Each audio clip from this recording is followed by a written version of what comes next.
Hi, I'm Brian Mullen, and this is Balls Out Physics, Episode 4, the ISS, Satellites, and the Thermosphere. When I first started researching flat Earth theory, one of the first things I had to accept if I was going to even think about the possibility would be that NASA and all of the photographs or composites, as they are actually called, or in video, whatever you want to call it, from space is fake. And I mean that's a giant leap you have to take to to accept something like this or to even consider it. And so I started watching videos that people had produced showing that the ISS was a hoax, and that satellites were fake. A lot of people there were videos showing that on spacewalks, when it looked like they were on space, people caught a bubble rising from an astronaut's helmet, or a guy with a scuba tank inside the ISS in a window, and just other things like that. And so I first started seeing that stuff, and it was pretty convincing. But at the same time, I I thought, well, it's not definitive proof, because how do I know that this stuff hasn't been edited in to sway opinions? Because there are people out there that believe the Earth is flat, and they want everybody else to believe it too. So I remained skeptical, but I also was doing my own little experiments on Earth with binoculars and just seeing how far I could see over the horizon, and drawing distances in AutoCAD and doing calculations and finding that I was able to see things much farther away, and observing the sun and the moon and the stars, and things like that. And so I started, my opinion started to sway a little bit, but I still was trying to prove it wrong. But I'll never forget the moment that everything clicked. And that was on a Friday night. I was just watching videos, doing my typical thing, just wondering, trying to prove these things wrong that I was seeing. And I don't remember what video it was, but the narrator in the video said, how are there satellites and a space station in the thermosphere layer of the atmosphere when the temperature gets up to 2,000 degrees Celsius? And that's when everything clicked. I remembered, oh wow, I remembered from astronomy, my professor talking about the temperature in the thermosphere. And I remember her taking a marker like this and holding it out, and held it in front of the class like this, and she said, the temperature in the thermosphere layer of the atmosphere is upwards of 2,000 degrees Celsius, or can get up to upwards of 2,000 degrees Celsius. But you can't actually measure the temperature, because the gas particles in the thermosphere are spread so far apart that there are not enough of the particles collide with the tip of the thermometer to make it show a hot temperature, because heat is actually kinetic energy.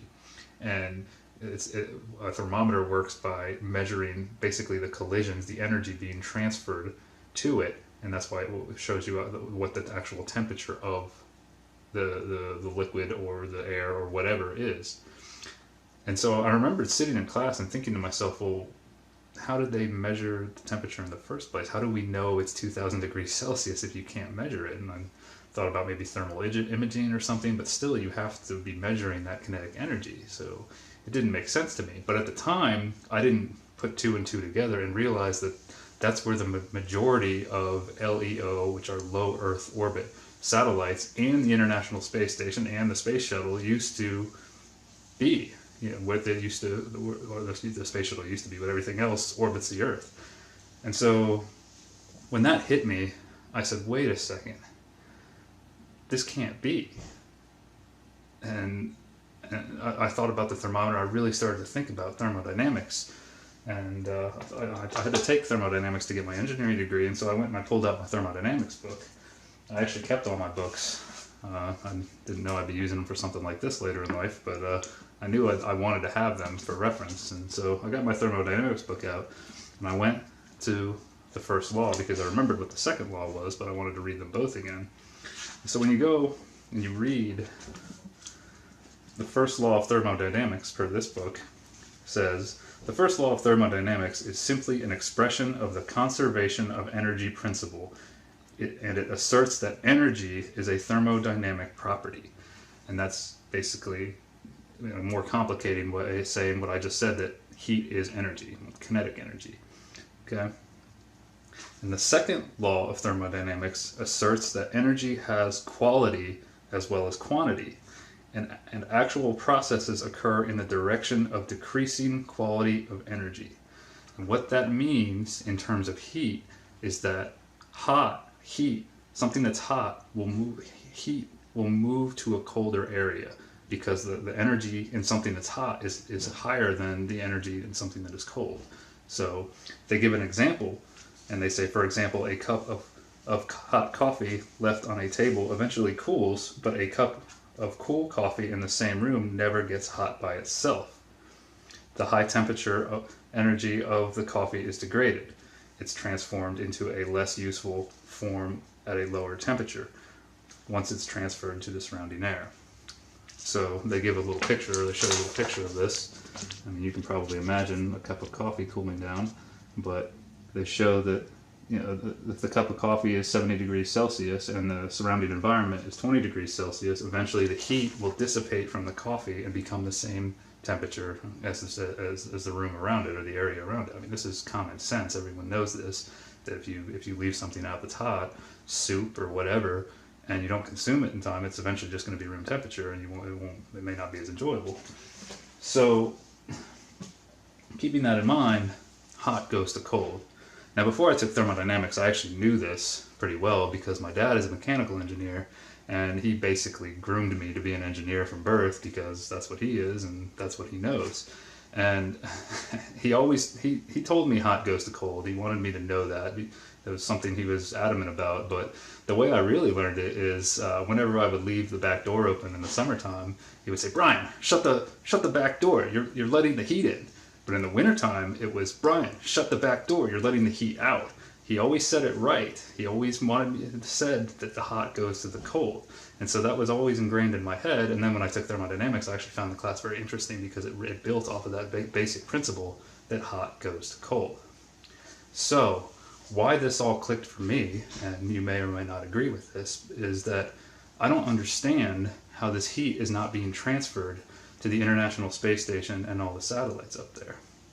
But so first, let's look at how the atmosphere is constructed, or the layers of our air exist above us.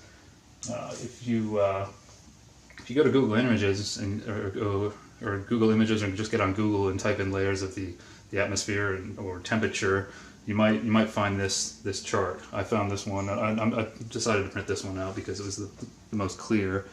They vary with elevations and where the delineation lines are, but I'm just going to use this one to explain this. Okay, so basically there's 5 layers of the atmosphere, or of our air, and we are in the troposphere. You might remember this from general science in middle school, or whenever you took something like that. And when you go up in elevation in the troposphere, the temperature decreases. If you go up in the mountains, it starts to get cool. You might have experienced this. I mean, it's very common knowledge that as you go up into the mountains, the temperature gets cooler, and that always seems kind of strange, right? Because you're getting closer to the sun. But there's reasons for it. I'm not going to get into that in this video, but the temperature gets colder and colder, down to around negative 50 degrees Celsius at about 10 kilometers over here. And then you get into the stratosphere, and temperature actually starts to increase a little bit, which I always found kind of strange, that it goes back up, and up to about 50 kilometers. And then you get to the mesosphere, and then the temperature starts to decrease again as you get into the next layer, and it gets down to about minus 100 degrees Celsius, which is about 100 degrees less than the freezing point of water. And then when you cross into the thermosphere, though, the temperature starts to slightly increase from about 90 to 100 kilometers, based on this chart, and then it rapidly increases. I mean, it shoots up over 20, 30 kilometers. I mean, from negative 50, negative 100 degrees up to about 500, 1500 per this chart. Some say 2000 degrees Celsius, some say 2500 degrees. There's all kinds of numbers out there, but everybody can agree that it's really, really hot. 2000 degrees Celsius is very hot. To take this into consideration, or to put it in perspective, I mean, the melting point of aluminum is 660 degrees Celsius.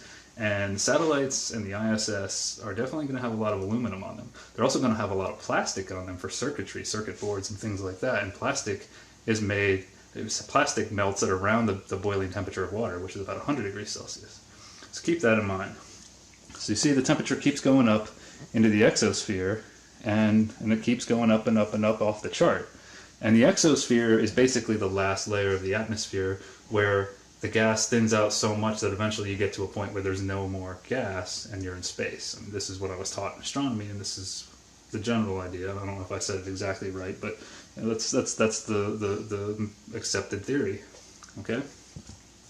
So those are the layers of the atmosphere, but I wanted to focus on the thermosphere because that's where the majority of LEO satellites are. The ISS is considered a satellite since it orbits the Earth, as is the Moon, and in mainstream astronomy. And so I drew here the thermosphere on the board, and I chose to say it starts at 100 kilometers because there's other charts out there that show 100, and it's just easier to use 100. And I also said that the top of it is at 600 kilometers because there are other charts that show it at 600. And NASA tells us that the Hubble, Fermi, and Spitzer, Hubble being the most famous telescopes, are around 560 kilometers, and they say that they're in the thermosphere. So that's why I chose 600. And these red dots on the board are supposed to represent the air, the gas particles, which basically the atmosphere up there. Okay, and red because they're hot, and you know, I've also got the ISS and satellites up there, and down here I've got the lowest LEO, which is supposed to be around 160. 160 kilometers, and there's supposed to be thousands of satellites out there, so there's not just one down there, there's multiple, but this is just a representation. You know, obviously not the scale.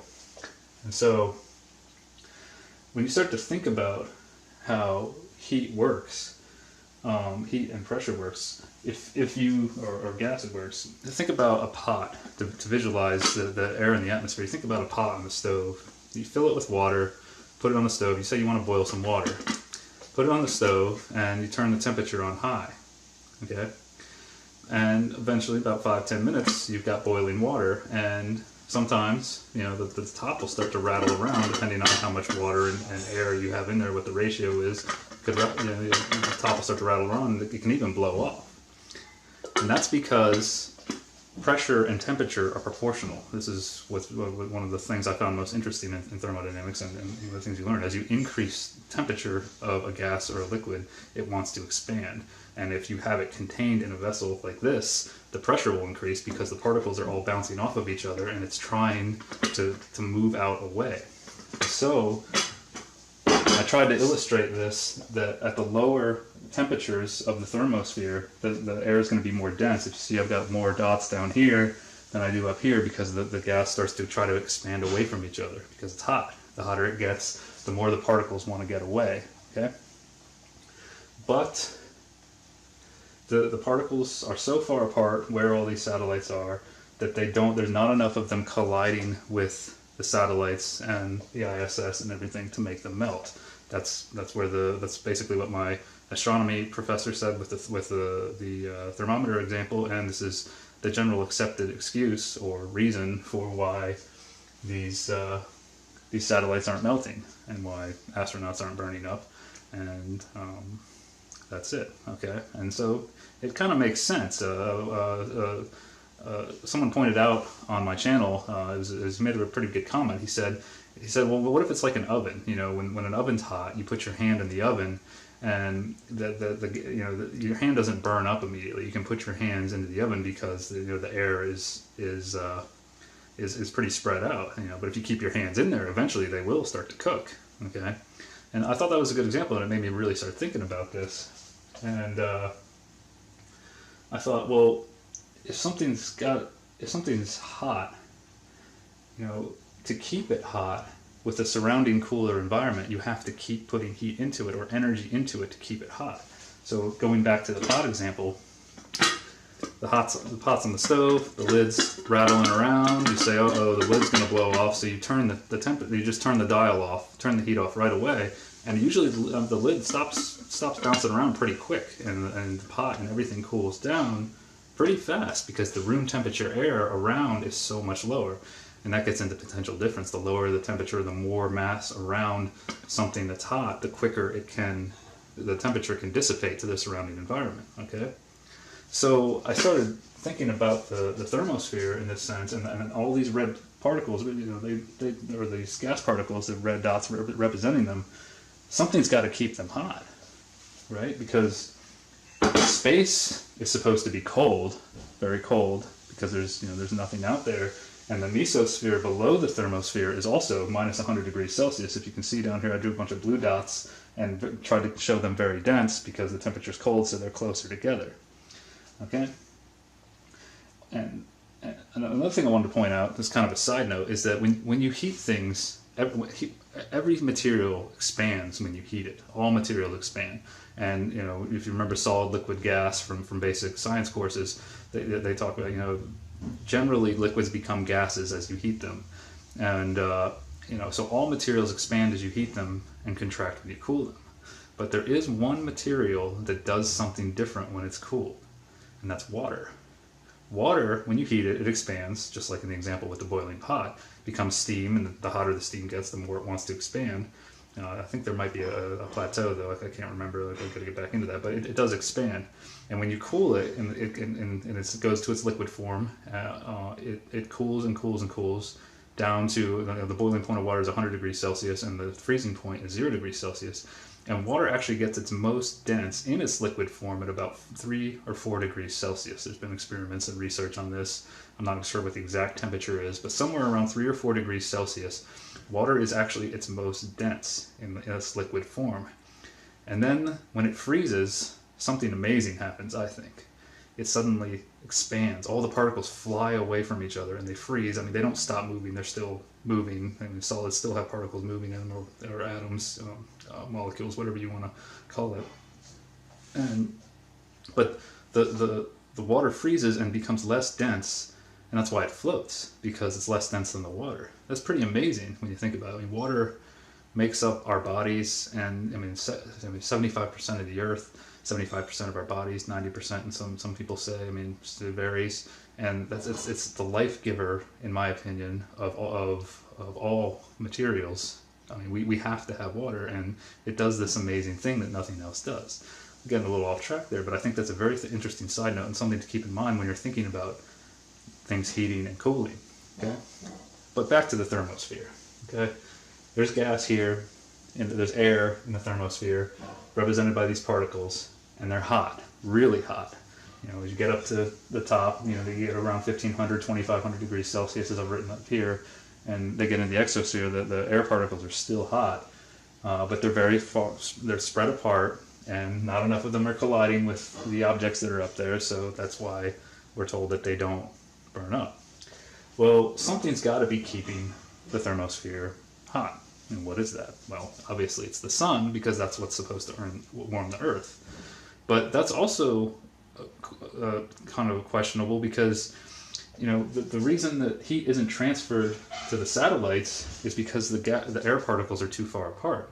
Well, in space, there's supposed to be no air, no gas particles. You know, okay, I had to cut, but there's no air in space, right? And so keeping this in mind, with the particles being too far apart to transfer heat to the satellites in the space station, how does heat from a sun that's 93 million miles away travel through the vacuum of space to get to Earth and warm the Earth? That was always a big question for me, and it doesn't make a lot of sense. But it is accepted that electromagnetic waves can pass through space or through a vacuum. Okay? And light in astronomy, it covers the whole, that term covers the whole electromagnetic spectrum. And to give you an idea from my astronomy book, here's the electromagnetic spectrum up here at the top. And you can see it's made up of visible light, which is the rainbow in the center, and that's a very, very small portion of the spectrum. And then there's ultraviolet, infrared, X-rays, gamma rays, and radio waves, of course. And you know, radio waves need to be able to travel through space for NASA to communicate with the space station, right? Or with the space station and Apollo missions, whatever.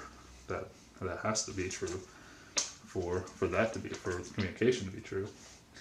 And so, to get an idea, you know, of how this would warm the Earth, in my book there's another image that shows, I'll turn it this way, which how much of light or the electromagnetic spectrum gets to Earth. And as you can see, only visible, a little bit of ultraviolet, and radio waves can get to Earth through the atmosphere. So by that logic, you would assume that with the atmosphere absorbing the gamma, X-ray, ultraviolet light, that's what's heating the atmosphere. That's what the particles are absorbing and warming, and that's what we're told. That these particles absorb that light, and that's what makes them warm. Okay, that's how they stay warm. Now, as I said before, you have to keep heating the system for it to stay hot, or the heat's going to try to dissipate and go into the mesosphere or to space. Right? Well, how come the electromagnetic waves or light that's hitting these satellites isn't heating them up? You know, they're there too. Something else to consider is if you've ever seen the movie Apollo 13, to kind of get on a side note, but this is related. In the movie Apollo 13, you know, they don't make it to the moon, and they have a malfunction, and the whole movie is about trying to get them back to Earth, and supposedly this is a true story. Well, in the movie, on the way back, they're running low on battery power, and to conserve energy, they turn off the heater. And then all of the astronauts get very cold. Well, if you think about that, if the spaceship or the Apollo 13 ship is between the moon and the Earth, it's being bombarded by light. It's not shielded by an atmosphere or anything. So wouldn't it be really, really hot? Well, I mean, I guess since these things don't get hot, same logic. But then also, how does it get cold? It's a two-way street. If there's no air out there for the heat to radiate into, to move through conduction or convection, you know, how does heat leave the Apollo 13, right? How did it get cold? It's got to have something to move through. Only light can transfer energy through space, as we're told. On Earth, you have to have some kind of medium for it to travel through. Now, this is common accepted truth. The heat has to move through something unless it's light. And so the same thing goes for the space station. How does heat that builds up inside the space station get out? Right? You know, inside the space station you have astronauts, which the temperature of a human being is 98.6 degrees Fahrenheit, which is warm. I'm familiar with that scale, living in the United States, and that's pretty warm. That's actually hot. If it was 98.6 degrees in this room, I would be sweating, and so would the astronauts. And then you have electrical current flowing through wiring.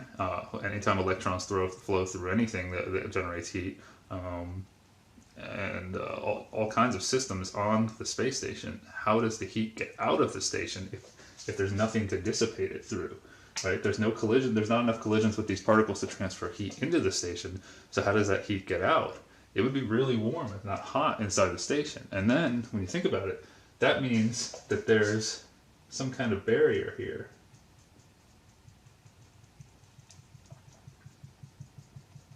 Around the station that doesn't allow. Basically, invisible barrier is formed. There isn't a barrier there. An actual, a theoretical imaginary barrier is there that doesn't allow heat in or out because it's a two-way street, like I said. So, how does this work? They have to have a set temperature before they even get into the thermosphere. It has to be a nice, room temperature in the United States is usually 72 degrees Fahrenheit.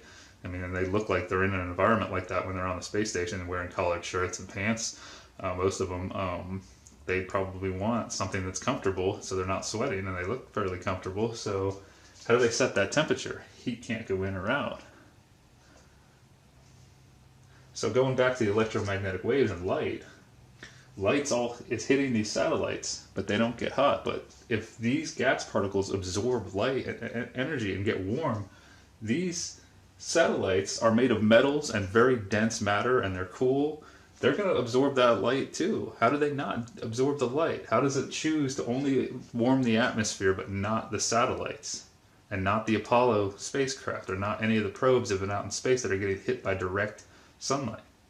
It doesn't It doesn't add up to me. It defies logic. And another thing to think about is these black lines here are supposed to represent the solar panels on the ISS. You can look up an image of it on Google if you want to see it. I didn't draw a perfect picture of it, but that's generally what it looks like. Solar panels absorb light to create electricity. And if the temperature gets up to 1500 to 2500 degrees Celsius up here, let's say it's 1500 as I've got over here, I'm just taking approximate temperatures based on that chart I showed at this elevation. I've got 1000 down here for the LEOs. Those solar panels absorb electricity, or absorb light to make electricity. And they can work in 1500 degrees Celsius temperatures. That's very, very hot. And okay, let's say they can.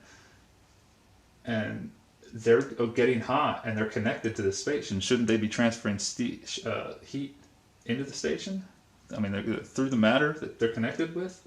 I've heard people say that the satellites and the ISS have like a reflective material on them that reflects the light. Okay, but that would work for the station, but what about the solar panels? They are absorbing the heat, and the heat, if you hold a steel rod and you light a fire under one end of it, eventually the heat will travel through to the colder end of the steel rod on the other side. Metals conduct heat.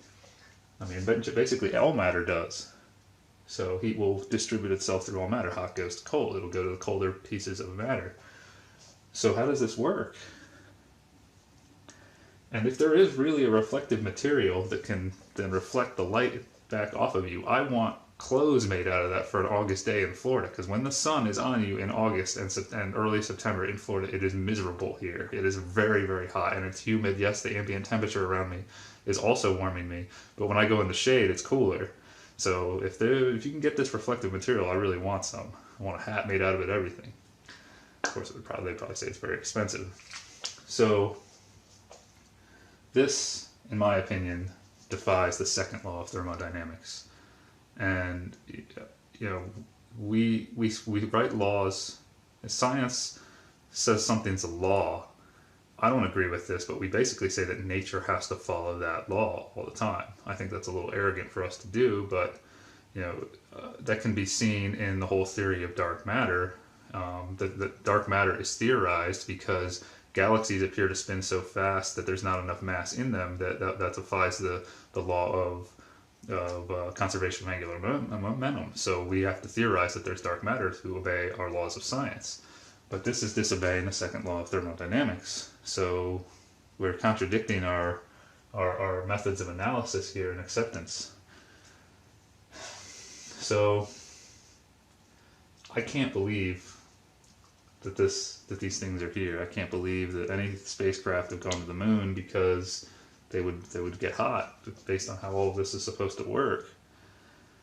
And so I'm sure scientists and engineers have thought about these things before, and I did before I even started to question it not being real. But when you see a picture of these things, animations, really, because there are no real pictures of satellites, you can look this up, they're all CGI, they're all animations for some reason. Or you see astronauts on a space station or out on a spacewalk, you think it's there. So all these questions about the physics go right out the window. I mean, at least they did for me.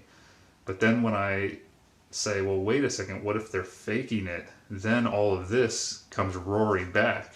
And you put the two together, and it really starts to seem like we're being lied to here. And I have to admit, it broke my heart when I realized all this, when all this clicked for me. I don't want to believe that this isn't there. I used to be such a space nerd, and I went and saw The Martian actually after I filmed my last Balls Out Physics series, and I got really depressed after I watched it, to be honest. Within the first hour of the movie, I was sad.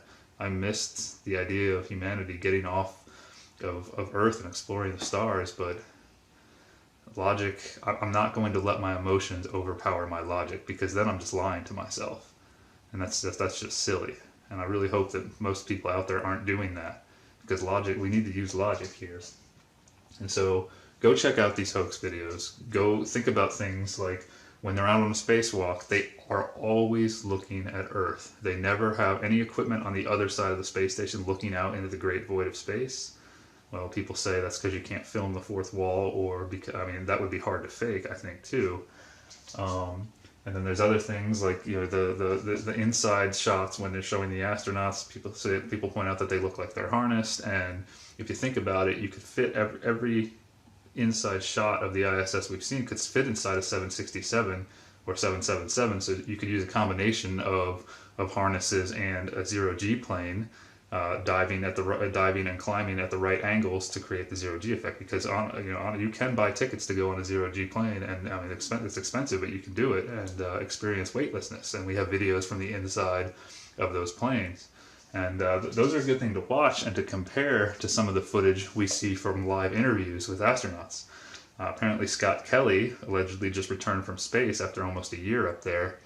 And one thing I notice about him when he does his live interviews, or when he was allegedly on the space station, is that he always liked to end his interview with a backflip or a front flip, you know, to show off that he's in space.